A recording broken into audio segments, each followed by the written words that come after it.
বিসমিল্লাহির রহমানির রহিম। আসসালামু আলাইকুম রহমতুল্লাহ। সুপ্রিয় শিক্ষার্থীরা, ক্রিয়েটিভ টিচিং মেথডের পক্ষ থেকে আমি মোহাম্মদ আতিকুল ইসলাম সুমন নিয়ে আসলাম মধ্যকের উপর আরো একটি ক্লাস। আমাদের এই ক্লাসে আমরা দেখতে পাচ্ছি এখানে লেখা আছে সারণীগত মধ্যক নির্ণয় করো, কিন্তু সারণীতে আমরা দেখতে পাচ্ছি শ্রেণীর উচ্চসীমা নিম্নসীমা নেই। অর্থাৎ আমরা আমাদের নর্মালি যে মধ্যকের সূত্র আছে L + n/2 - fc × h/fm, ওই সূত্র দিয়ে কিন্তু এখানে মধ্যক নির্ণয় করতে পারবো না। তো তাহলে কি করণীয় আছে আমরা দেখি কি করা যায় এটা নিয়ে। তো আমরা সর্বপ্রথম দেখতে পাচ্ছি যে আমরা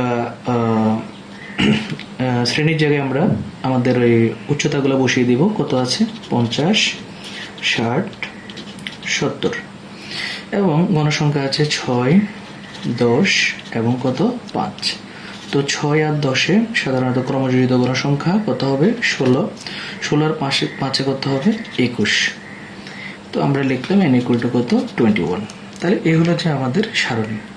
তো যেহেতু আমাদের মোট গণসংখ্যা এখানে কি বিজোড়, আমরা দেখতে পাচ্ছি মোট গণসংখ্যা এখানে কি বিজোড়, তাই আমরা মধ্যক বিজোড়ের যে সূত্রটা আছে সেটা দিয়ে মূলত আমরা কি করব, আমাদের এই মধ্যকটা নির্ণয় করব। যেহেতু আমরা এখানে দেখতে পাচ্ছি n = কত? 21, সুতরাং মধ্যকের সূত্র হবে যে আমাদের বিজোড়টা, অর্থাৎ n + 1/2 তম পদ। অর্থাৎ আমরা যদি n এর মান বসাই এখানে কত?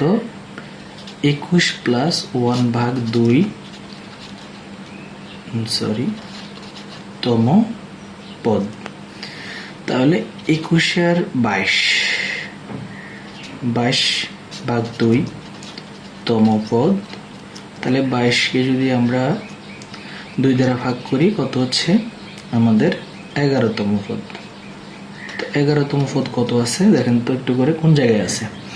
6-এর ভিতরে 11তম পদ নাই, মানে যেটা বের হবে সেটা আমাদের যোজিত সারণীতে খুঁজে বের করতে হবে। তো আমি দেখতেছি আমাদের 11তম পদ বের হচ্ছে মধ্যক। তো 11তম পদ যোজিত সারণীতে খুঁজবো। 6-এর ভিতরে 11 আছে? নাই। 16-এর মধ্যে 11 আছে? আছে। তাহলে 16-এর মধ্যে যেহেতু আছে আমাদের মধ্যক হবে কত? 60 = কত?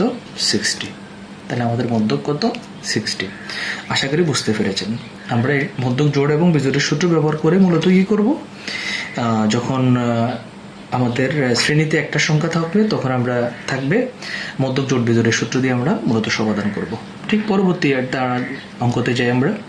এখানে সেম টু সেম আমাদেরকে একটা করে সংখ্যা আছে। তো আমরা আগে শ্রেণীতে লিখব 50, তারপর 55, এরপরে 60, তারপরে 65।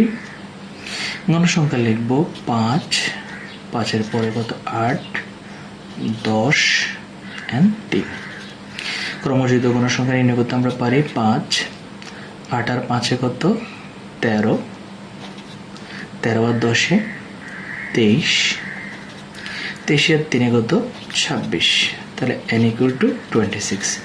এখানে দেখা যাচ্ছে যে n এর মান জোড়। তো যেহেতু n = কত? 26, সুতরাং আমাদের মধ্যক হবে n এর জোড়ের সূত্র n/2 তম পদ প্লাস n/2 + 1 তম পদ ডিভাইডেড বাই কত? 2। তাহলে n/2 তম পদ, এখানে n এর মান কত? 26, 26/2 তম পদ প্লাস 26/2 + 1 তম পদ। তাহলে একটা হচ্ছে যে আমাদের দেখা যাচ্ছে কত? 13তম পদ আর একটা 14তম। অর্থাৎ 2 দ্বারা 26-কে ভাগ করলে এটা হচ্ছে 13তম পদ, আবার 2 দ্বারা 26 + 1, 13 বের হবে, 13-এর সাথে 1 যোগ করলে 14তম পদ ভাগ কত? 2। তাহলে আমরা যদি এখানে একটু আসি, 13তম পদ খুঁজবো। আবার এখানে 13তম পদ কোথায় আছে? দেখা আছে স্পষ্ট 13তম পদ কোথায় আছে? 55। তাহলে আমরা লিখবো যে 13তম পদ কত আছে?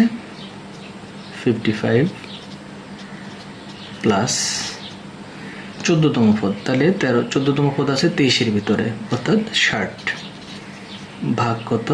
2। তাহলে আবার দেখছি যততম পদ আমরা ক্রমযোজিত সারণীতে খুঁজে নেব সেটা। প্রথম 13তম পদ যোজিত সারণীর দ্বিতীয় ঘরে আছে, তাই আমি এখানে 13তম পদ 55 খুঁজে পাচ্ছি, আর 14তম পদ 13-র ভিতরে নেই, মানে 23-এর ভিতরে আছে, অর্থাৎ 60 খুঁজে পাচ্ছি। এবার দুটোটা যোগ করে আমরা 2 দিয়ে কি করে দিব, ভাগ করে দিব। তাহলে আমরা দেখতেছি 55 প্লাস 60 ভাগ কত, 2।